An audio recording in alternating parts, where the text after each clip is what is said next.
dreams I pick you up. I just wanna make it right. I know all about your troubles. Wanna drown into your eyes and feel your blue sky within. So deep in you, I'm blinded by your bittersweet shine. But get what you need, I'll make you feel free. Be mine tonight and feel your blue sky within. Do you think of me when you're on your way home? Holding hands along the tracks.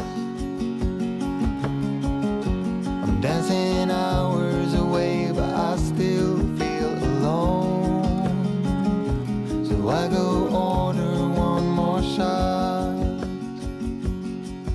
In my dreams I pick you up.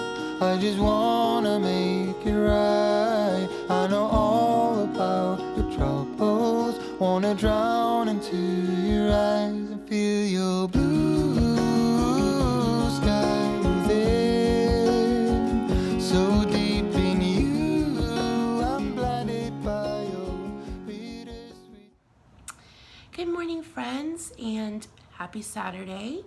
I hope I get this posted on Saturday. It's Saturday morning when I'm posting this, so I'm going to try to get it recorded and get it up for you guys on the same day as I record it so I can get kind of caught up with my videos. I haven't posted I posted my grocery haul yesterday, but before that I hadn't posted in a couple days because I wasn't feeling well. And when I don't post, I feel behind because I just like sharing kind of like a vlog of my life and what I eat and what I'm thinking about and tell you guys what I'm doing, stuff like that. So this is my attempt to get back on track. But first, there is a few things I want to talk about, but before I do that, I want to let you guys know about something that I got in the mail the other day.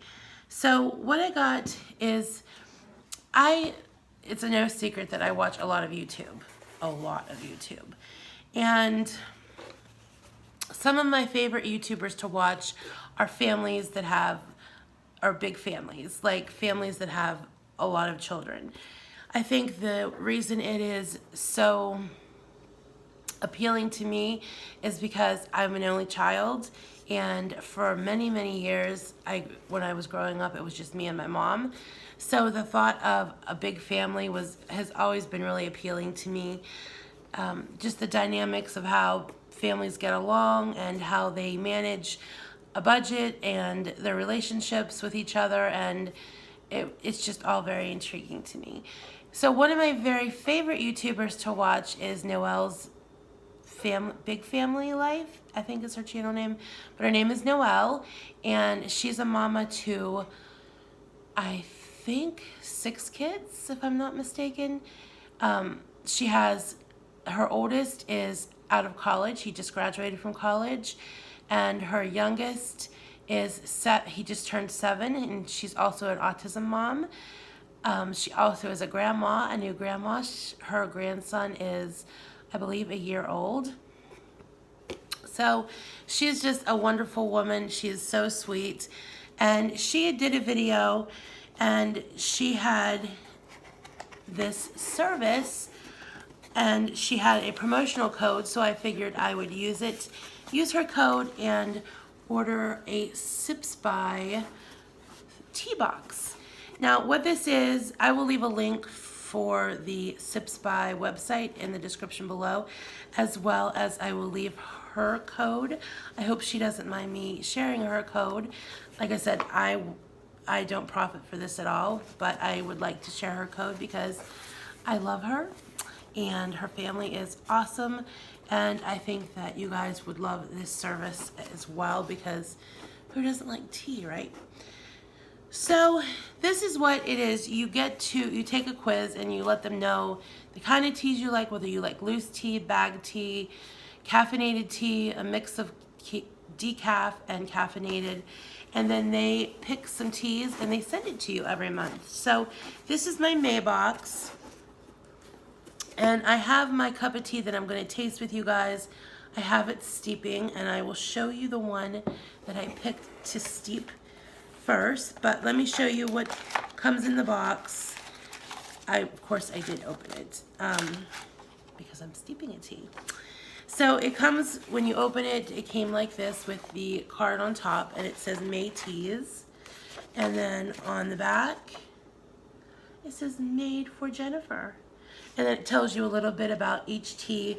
I won't go too far in depth with each tea of what it says, but there are 4 different teas I got. So I also gave my neighbor one of these tea bags as well, and this is the one I'm trying. So there was 4 total tea bags of this kind. It's called the Tea Pigs Lazy Days Lemon and Ginger Tea. And that is what I am steeping in my cup right now. So let me read you the little snippet that is listed for the ginger lemon tea that I am trying, the lemon ginger tea that I'm trying. And it says it's caffeine free. It says it may be chilly and gray outside, but this all natural gingery lemon brew will sweep you away to a British summer day. It's a comforting brew for any time of the day. So I'm very looking forward to trying that, and it's steeping now, and I'm letting it get a little cooler because it was boiling. So like I said, I got 4, oops, I'm knocking stuff off. I got 4 of these tea bags. I'm using one, and then I gave my neighbor one. So there's 4 of those. I also got a little sachet of reusable tea bags. So if you don't have, I do have tea diffusers, but if you don't have any, there's no need to worry. They gave you these disposable tea bags. You just put your loose tea in it, fold it down, and there you have your own little tea bag for your own loose teas. So there's, oh, I don't know, there's a lot of them in there. So I got that. All right, so the next tea I got is the Shangri-La Oolong from Nepal. And this says it's a medium caffeine, a stylish and spicy full-bodied oolong tea with biscuity aromas and smooth tannins, tending towards green aromas and black flavors. It will intrigue both the expert and the beginner. I'm very excited to try that. So I got 2 of those. And then I got this one, which is, if you can see, it has a really distinct, the tea leaves are really distinct looking. Aren't those pretty? And this is the organic chumney green tea, and it is low caffeine, and it's the famous green tea that has, from China, that has a bright, clean taste and is known as the precious eyebrow because of the distinct eyebrow-like shapes of the leaves. So isn't that pretty cool? They do look like little eyebrows. I can't wait to try that one too. And then the last tea that I got is the Blue Lady Black. Now let's turn around so you can see what that looks like. Isn't that pretty? That's a really pretty tea. And Blue Lady Black is a coffee level caffeine. And it is zest tea, contains about 150 milligrams of caffeine per cup, about the same as coffee. It helps you stay focused throughout the day without the jitters or the crash. And it's from South India. So I'm really looking forward to trying all of these. So this was my May box, like I said. I used Noelle's code that she had in her video. I will find that code and I will leave it in the description below, along with a link for their website. And if you want to go check out their products and their subscription service, like I said, I never knew that there was a tea subscription service. very awesome. So let's try this lemon ginger tea. It's still pretty hot, but I think it's okay to take a drink now. It's still pretty hot, but I did get a nice taste. It is very lemony, and the ginger is subtle, but you can taste the ginger, but the lemon is very distinct in it. Very good. I'm gonna let it cool off just a little bit more because it is pretty hot. So I wanna talk to you guys a little bit about where I've been, what's been going on, why you haven't seen me, about my kitty cat. A lot of people have been asking how he is. So my kitty is doing well. Little Moo is good. I don't know where he went. He's over on his, I'll show you. Let's take a little trip around here, shall we? Moo Moo. So there he is. He's over there sleeping in his favorite spot by the window with his little kitty pillow. He's doing a lot better. So there's little Moo. He's doing a lot better this morning. He had his surgery on Thursday. His journey, though, to the vet started on Wednesday. My cousin was kind enough to take him to the vet for me, and she lives at least a half an hour away from me. And so he had his wellness check on Wednesday, and then he was having his surgery on Thursday. And I didn't want to have my cousin come here, pick him up, take him to the vet, pick him up from the vet, bring him back here, and then the next day do it all again. So I decided to have him boarded overnight on Wednesday, which I was very nervous about because he's never been away from home. He's very skittish about strangers. He doesn't like people that he doesn't know. He doesn't really like people that he knows very well, except for me, of course. So I was very hesitant and very scared about him being away from home for so long. So he left home on Wednesday morning, and he did fine on the way there. He was quiet because he was scared. He didn't make a peep. He was very well behaved. So he had his wellness check on Wednesday. He's very healthy. He had an EKG. He had blood work, and he was checked from the tip of his ears to the tip of his tail, and he's very healthy. So then my vet is like the most wonderful man in the whole entire world. He has saved so many animals, not just cats and dogs, regular animals, regular like house pets. He saved the life of a goldfish. I mean, this man is like amazing. So, like I said, I boarded him, and you can call there and check on them any time of the day or night, and they don't mind. So I called a couple times to make sure he was okay, and every time I called, they said he was a little scared. He was in his cage, and he was, resting comfortably, and that they were the one time when I called, he was getting ready to have his dinner. So everything went fine. Then Thursday morning, he had his surgery, and my veterinarian himself called me, which I was surprised. Usually they just have a staff member call, but he called me himself. And he said Moo came through surgery just fine. Everything went well. And he wanted to know if I wanted to go ahead with a rabies shot and distemper. And I said, yeah, that was fine. Since he was there, I thought I would get it all over with so I wouldn't have to traumatize him again by sending him back. So he got his shots. He got his nails clipped while he was out. I do clip their nails once a month myself, but they offered, and I figured since he was there, he might as well get a little spa treatment while he was there, right? So they went ahead and they did his nails, and he had his teeth checked, and then they gave him a shot for discomfort, and the vet said that by the time the shot wore off, he would be well past the time of being in a lot of pain. He would still have a little bit of discomfort, but nothing that you needed to administer any kind of pain medication for. And if I felt that he was in pain, that I could always contact them, and they would give me something to help him for the discomfort. So he said that he could be picked up anytime after 1 on Thursday, and that he was ready to, he'd be fine.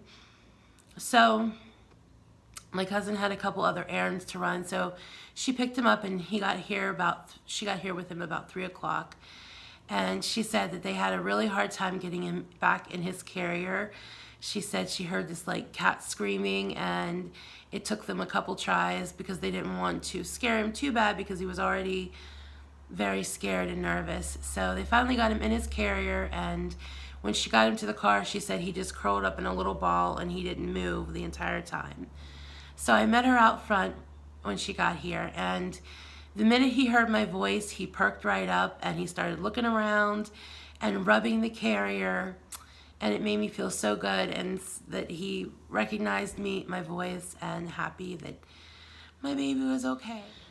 So once we got in back to my apartment and I unzipped his little carrier, I wish I would have had my camera set up and thought to record, because he stepped out of his carrier, I picked him up, and he clung on to me, and he started rubbing his head against my face and purring so loud, and I felt so bad because his sweet little eyes, he just looked so sad and pitiful.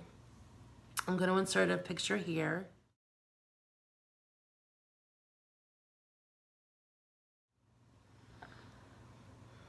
He looked so sad, his little eyes. I know it was partly from being sedated.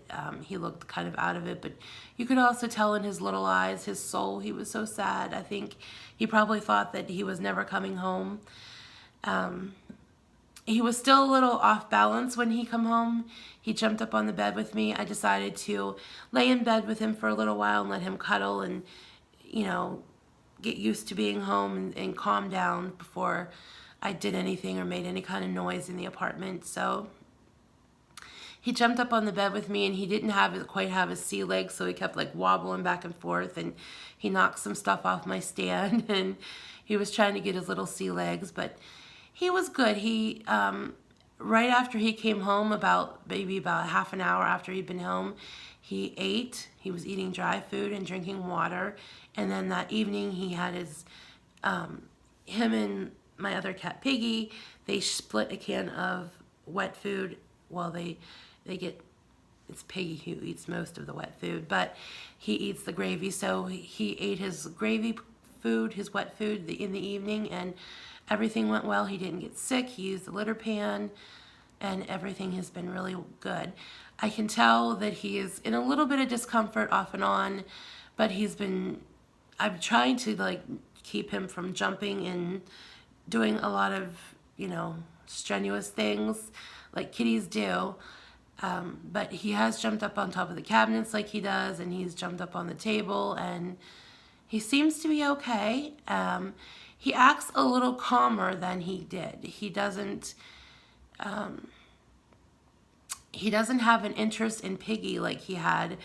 One of the main reasons I had decided to get him neutered was he was constantly humping Piggy. And it was just, I would get the water bottle and I would squirt him, and he would run off, and then the next, like 2 minutes later, he was right back on Piggy. And poor Piggy just couldn't rest. And it was affecting Piggy. It was making him depressed. I could tell he just laid around, and he was so timid, wondering when Moo was going to hump him again. So he has had no interest in doing that to Piggy. So I think both of them are a lot happier in that respect. So he's doing good, and I was so worried. I was stressed out for no reason, but I'm glad it's over, glad he's home, and everything's okay. So I hadn't posted a food vlog, what I eat in a day, in a few days. I haven't been feeling well. It's that special time of the month that I'm dealing with, and I've been dealing with nausea, cramps, and this month has been especially hard for mood swings.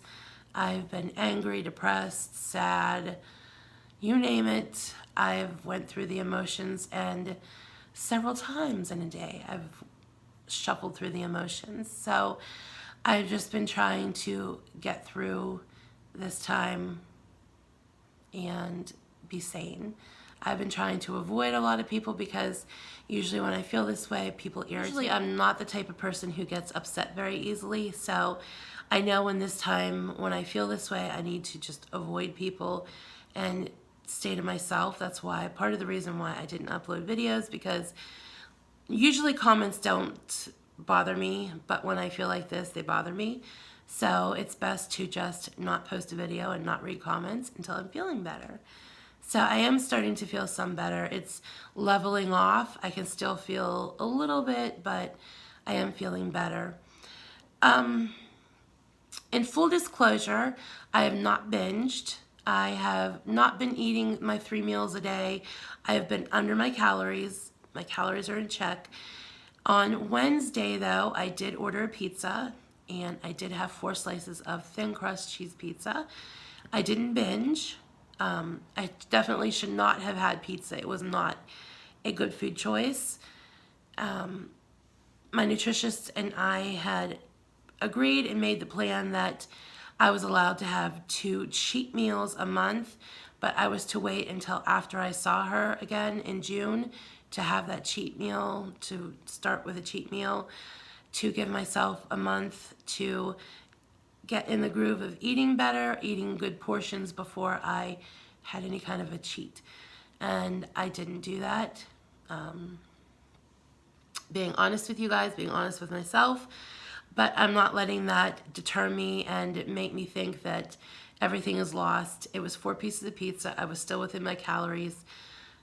Bad food choice, but nothing is ruined and everything is fine. There's no binge. So I am happy and proud of myself for not letting it completely derail my food plan and my progress that I've made. I feel that I've made a lot of progress in the past couple of weeks. I'm making better food choices, better portion controls.